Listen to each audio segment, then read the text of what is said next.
नमस्ते। आज हम एक बहुत ही खास विषय की गहराई में उतर रहे हैं। हमारे हाथ में है अमर चित्रकथा की वैष्णो देवी कॉमिक्स। हाँ, और ये सिर्फ एक कॉमिक्स नहीं है। बिल्कुल। इसमें एक तरफ तो देवी की पूरी पौराणिक कहानी दी हुई है। और दूसरी तरफ उसी कहानी से जुड़ी जो तीर्थ यात्रा है उसका पूरा नक्शा है। तो आज हम यही करने वाले हैं, इस कहानी और इस असल रास्ते को, मतलब इस मैप को एक साथ रखकर समझेंगे। ये समझने की कोशिश करेंगे कि कैसे एक पौराणिक कथा जमीन पर एक असल सफर बन जाती है। और ये सफर कितना मायने रखता है। हाँ, ये बहुत दिलचस्प है क्योंकि ये स्रोत हमें सिर्फ ये नहीं बताता कि क्या हुआ, बल्कि ये भी दिखाता है कि वो जगह असल में कहाँ है। मतलब ये कहानी और भूगोल का एक संगम है। एकदम। हर मोड़, हर चढ़ाई, हर पड़ाव, वो सब उस बड़ी कहानी से जुड़ा हुआ है। तो चलिए फिर शुरू करते हैं। बिल्कुल। सबसे पहला सवाल तो यही उठता है कि इस पवित्र स्थल की, मतलब इसकी जरूरत ही क्यों पड़ी। कहानी शुरू कहाँ से होती है। देखिए, स्रोत के मुताबिक इसकी शुरुआत तब हुई जब धरती यानी भूदेवी असुरों के बढ़ते अत्याचारों से पूरी तरह त्रस्त हो चुकी थी। अच्छा। वो मदद के लिए त्रिदेवों के पास गईं, ब्रह्मा, विष्णु और शिव। और उन्होंने मदद की होगी, जाहिर है। यहीं पर कहानी थोड़ी अलग हो जाती है।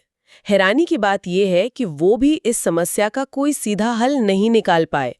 वो भी असहाय थे। अरे, ये तो बहुत ही मतलब अनएक्सपेक्टेड बात है। और यहीं से कहानी एक बहुत जरूरी मोड़ लेती है। अक्सर हम पौराणिक कथाओं में देखते हैं कि जब भी कोई बड़ा संकट आता है तो कोई पुरुष देवता अवतार लेते हैं। हाँ, बिल्कुल। लेकिन इस स्रोत में दिखाया गया है कि जब त्रिदेव भी कुछ नहीं कर पा रहे थे, तब देवियों ने मोर्चा संभाला। सरस्वती, लक्ष्मी और पार्वती, तीनों ने एक साथ। तीनों ने अपनी शक्तियों को, अपनी ऊर्जा को एक साथ मिलाया। अच्छा, तो ये किसी एक देवता का अवतार नहीं था, ये तो सृष्टि की 3 सबसे बड़ी स्त्री शक्तियों का संगम था। बिल्कुल। और उस मिली जुली ऊर्जा से वैष्णवी का जन्म हुआ।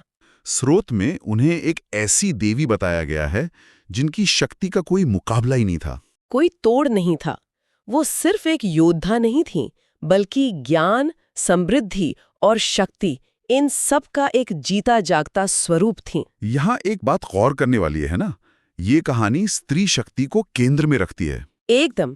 ये दिखाती है कि एक ऐसी समस्या थी जिसे पुरुष देवता नहीं सुलझा पा रहे थे।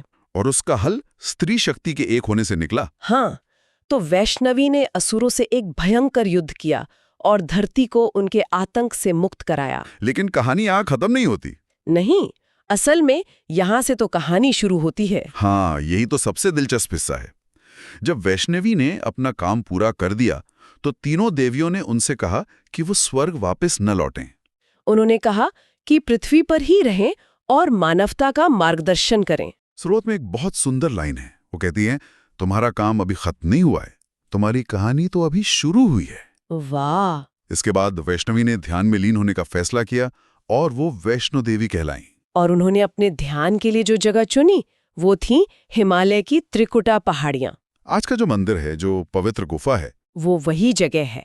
तो जिस जगह पर कभी असुरों का नाश हुआ था, वो अब आस्था और शांति का सबसे बड़ा केंद्र बन गया है। ये एक तरह का रूपांतरण है, हिंसा से शांति की ओर, युद्ध से ध्यान की ओर। तो ये तो हुई पौराणिक कहानी। लेकिन ये कहानी सिर्फ किताबों में नहीं है, ये जमीन पर भी जिंदा है। बिल्कुल। अगर आज कोई वहां जाना चाहे तो ये सफर कैसा दिखता है। हमारे स्रोत में इसका एक पूरा नक्शा है। हाँ, जो कहानी को जमीन पर उतारता है। यात्रा जम्मू के पास कटरा नाम के शहर से शुरू होती है। और ये कोई सीधी सपाट सड़क तो है नहीं। नहीं, बिल्कुल नहीं। मंदिर तक की दूरी है 13 किलोमीटर और ये पूरी दूरी एक पहाड़ी चढ़ाई है। 13 किलोमीटर। हाँ, और स्रोत में एक बात साफ तौर पे लिखी है कि आजकल पौनी, पालकी और हेलीकॉप्टर जैसी सहूलियतें हैं। लेकिन आज भी ज्यादातर लोग इस रास्ते को पैदल ही तय करना पसंद करते हैं। और ये जो शारीरिक मेहनत है, ये इस यात्रा का एक अटूट हिस्सा है। सोचने वाली बात है कि ये चढ़ाई सिर्फ एक रास्ता नहीं है, ये खुद में एक तरह की तपस्या है। हाँ, जैसे वैष्णवी ने असुरों से लड़ने के लिए अपनी शक्ति लगाई, शायद तीर्थयात्री भी उस मुश्किल चढ़ाई से गुजरकर अपनी श्रद्धा की परीक्षा देते हैं। बिल्कुल। ये सिर्फ मंजिल तक पहुंचना नहीं है, ये उस रास्ते को अनुभव करना है।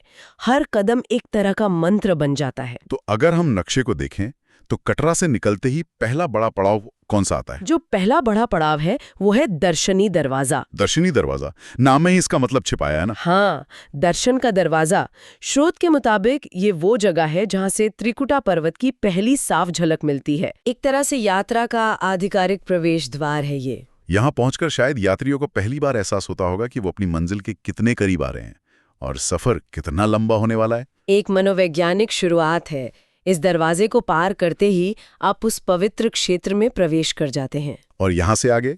यहाँ से आगे नक्शे पर कुछ और पड़ाव दिखाए गए हैं। बाणगंगा, चरण पादुका, अच्छा, चरण पादुका और अधकुमारी। अब हमारी अमर चित्रकथा में इन जगहों की कहानियां विस्तार से नहीं है, लेकिन सिर्फ इनके नाम ही बहुत कुछ कहते हैं। हाँ, चरण पादुका का मतलब ही है पैरों के निशान।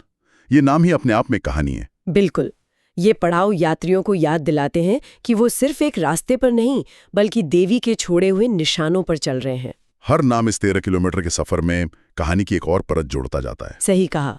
ये सिर्फ मील के पत्थर नहीं है, ये कहानी के अध्याय हैं। और शायद ये पड़ाव यात्रा को छोटे छोटे हिस्सों में बांट देते हैं, जिससे श्रद्धालुओं को हिम्मत मिलती रहती है। हाँ, जैसे जैसे यात्रा आगे बढ़ती है चढ़ाई और कठिन होती जाती है। और फिर आता है सबसे मुश्किल हिस्सा शायद। हाँ, फिर एक बहुत ही महत्वपूर्ण पड़ाव आता है जिसका जिक्र स्रोत में खास तौर पर है, सांझी छत। सांझी छत, ये कितनी ऊंचाई पर है? ये 6200 फीट की ऊंचाई पर है।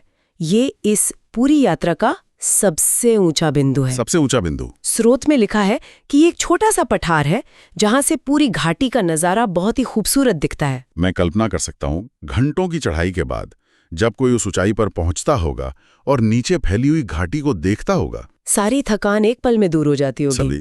और यहाँ सिर्फ नजारे की बात नहीं है, सांझी छत पर पहुंचना एक बड़ी उपलब्धि है ना। बहुत बड़ी। ये वो जगह है जहां सीधी कठिन चढ़ाई खत्म हो जाती है। अच्छा। स्रोत में नक्शे को अगर ध्यान से देखें तो यहाँ से वैष्णो देवी भवन यानी मुख्य मंदिर तक का रास्ता नीचे की ओर जाता है। एक ढलान है। अरे वाह, मतलब आपने सबसे मुश्किल हिस्सा पार कर लिया है। अब आपकी मंजिल ढलान पर है। हाँ, ये एक बहुत बड़ा मनोवैज्ञानिक मोड़ है। राहत का एहसास। ये जो नक्शे में सांझी छत से भवन तक की ढलान है, ये भी दिलचस्प है। सबसे मुश्किल चढ़ाई के बाद एक राहत मिलती है। जैसे देवी के दर्शन से पहले मन शांत हो रहा हो। पहले तपस्या, फिर शांति और फिर दर्शन। लेकिन यात्रा यहाँ खत्म नहीं होती, जैसा आपने कहा। नहीं, नक्शा ये भी दिखाता है कि भवन के बाद भैरव मंदिर तक का रास्ता वापस ऊपर की ओर जाता है। तो एक और चढ़ाई? हाँ, शायद ये इस बात का प्रतीक है कि आध्यात्मिक यात्रा में एक मंजिल पाने के बाद भी आगे बढ़ते रहना होता है, रुकना नहीं होता। तो जब तीर्थयात्री भवन पहुंचते हैं, दर्शन से पहले भी कुछ होता है? हाँ, दर्शन से पहले एक और महत्वपूर्ण जगह आती है, अमृत कुंड। स्रोत में इसकी एक तस्वीर भी है। अमृत कुंड, ये जल कहाँ से आता है? यही तो इस जगह को और खास बना देता है। मान्यता के अनुसार ये जल सीधे गुफा के अंदर से आता है। देवी के 3 पिंडी स्वरूपों के चरणों को धोते हुए बाहर आता है। पिंडी मतलब देवी का प्राकृतिक चट्टानी स्वरूप? हाँ, कोई मूर्ति नहीं। तो ये जल सीधे देवी के स्पर्श से पवित्र माना जाता है। भक्त दर्शन से पहले इस जल से खुद को शुद्ध करते हैं और इसे अपने साथ घर भी ले जाते हैं। मतलब ये बाहरी और भीतरी दोनों तरह की शुद्धि का प्रतीक है। एब्सोल्युटली। और फिर होते हैं देवी के दर्शन। उस अनुभव के बाद जब तीर्थयात्री वापस लौटते हैं तो वो अपने साथ एक बहुत ही अनोखा प्रसाद लेकर आते हैं। हाँ, स्रोत में इसका खास जिक्र है। ये कोई मिठाई या खाने की चीज नहीं है। क्या है वो? तीर्थयात्रियों को खजाना नाम का एक सिक्का दिया जाता है। खजाना? हाँ, और ये सिर्फ एक यादगार निशानी नहीं है। उस सिक्के पर देवी के उन्हीं 3 पिंडियों की छवि बनी होती है जिनके दर्शन तीर्थयात्री ने अभी अभी किए हैं। और इस सिक्के से एक मान्यता भी जुड़ी है। माना जाता है कि इसे घर में रखने से समृद्धि आती है। ये कितना दिलचस्प है ना? बहुत ज्यादा। एक तरफ तो आप पूरी तरह से आध्यात्मिक अनुभव के लिए जाते हैं, और फिर प्रसाद में आपको समृद्धि का प्रतीक मिलता है। ये शायद इस बात की तरफ इशारा है कि हमारी परंपरा में अध्यात्म और सांसारिक जीवन को अलग अलग नहीं देखा जाता। बिल्कुल। देवी का आशीर्वाद सिर्फ मन की शांति के लिए नहीं बल्कि जीवन की खुशहाली और समृद्धि के लिए भी है। ये दोनों को एक साथ जोड़ता है। और प्रसाद का एक और हिस्सा भी है। हाँ, प्रसाद का दूसरा अहम हिस्सा है अखरोट। अखरोट, जो उस पहाड़ी इलाके की एक खास पैदावार भी है। लोग इसे अपने साथ ले जाते हैं और अपने परिवार, दोस्तों, पड़ोसियों में बांटते हैं ताकि जो लोग यात्रा पर नहीं जा पाए उन तक भी यात्रा का पुण्य और देवी का आशीर्वाद पहुंच जाता है। ये साझा करने की भावना है, अपने समुदाय को उस अनुभव में शामिल करने की। बिल्कुल।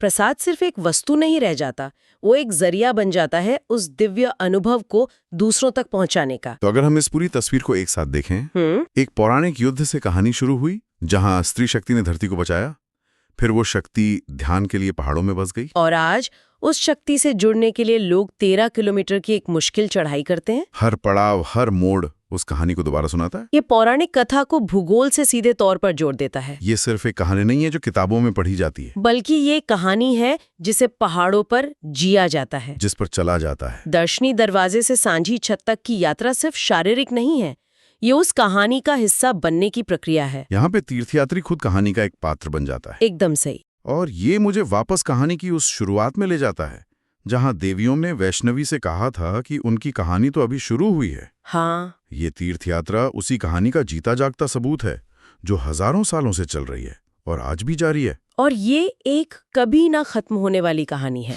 कैसे? हर दिन हजारों लोग इस रास्ते पर चलते हैं और हर किसी के पास इस यात्रा को करने का अपना एक निजी कारण होता है, अपनी एक कहानी होती है। सही बात है। कोई मन्नत मांगने जाता है, कोई धन्यवाद देने, कोई सिर्फ अनुभव के लिए।